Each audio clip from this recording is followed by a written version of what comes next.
Oui, donc Jean d'Angleterre commence à s'impatienter contre tout ce que fait son fils, estimant que lui ferait beaucoup mieux.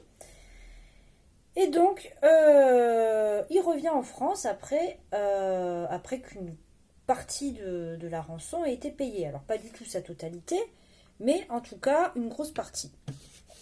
Donc, il rentre, mais il laisse deux de ses fils, Jean, duc de Berry, et Louis, duc d'Anjou, en otage en Angleterre, pour être sûr que le reste de la rançon soit bien payé.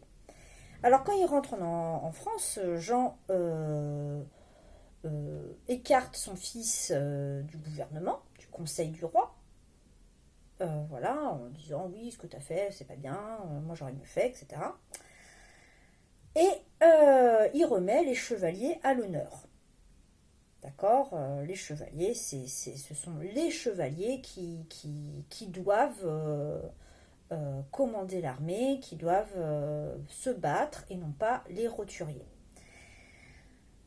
Alors, également, il a bien conscience que les chevaliers seuls ne peuvent pas se battre. Alors, il va s'associer, et le roi d'Angleterre faisait la même chose de son côté, à des grandes compagnies. Alors, les grandes compagnies, qu'on appelle aussi des routiers, alors ça n'a rien à voir avec les chauffeurs de camions d'aujourd'hui, hein, ça n'a rien à voir.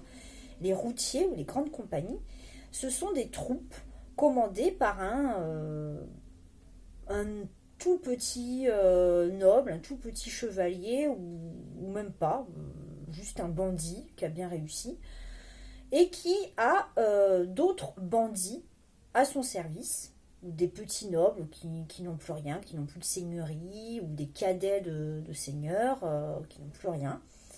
Et voilà, et ils offrent leur service au plus offrant, donc soit au roi de France, soit au roi d'Angleterre. Et quand ils sont payés par le roi de France, ils vont attaquer les Anglais. Et quand ils sont payés par le roi d'Angleterre, ils vont attaquer le roi de France. Mais pas le roi de France ou le roi d'Angleterre directement, mais les villages, hein, les villages de France. Les villes et les villages. Et, ou celle d'Aquitaine qui appartenait au roi d'Angleterre.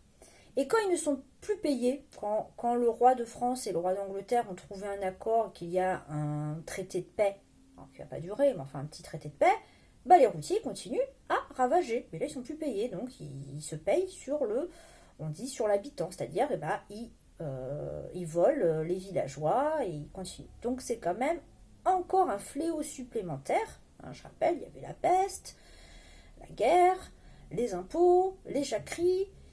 Ah, voilà, hein, voilà. Et maintenant, ces grandes compagnies, on ne sait plus quoi en faire. Ces compagnies ne sont pas gérables. Alors, le roi Jean veut quand même aussi offrir à son dernier fils, à Philippe, celui qui s'est battu jusqu'au bout avec son père, un bel apanage. Donc, il lui offre la Bourgogne.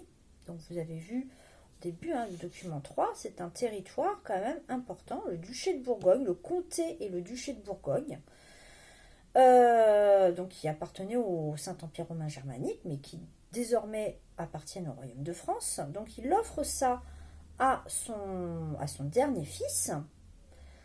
Il veut vraiment le remercier. Et une chance aussi, il le marie à l'héritière du comté de Flandre. Les Flandres, je vous rappelle, correspondent au nord de la France actuelle, l'île, etc., la Belgique, et aussi tous les Pays-Bas, plus le Luxembourg, plus d'autres petits territoires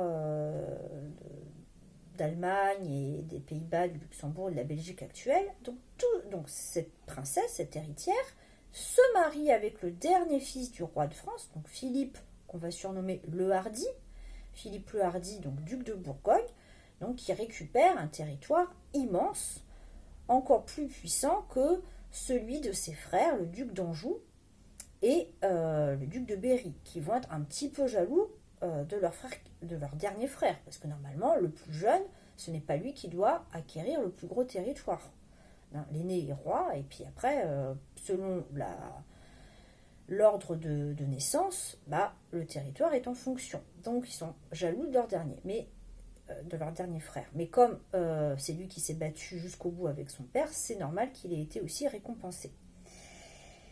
Enfin, avec tout ça, Jean, il ne sait plus comment gérer son pays, son royaume, il est bien embêté, et donc,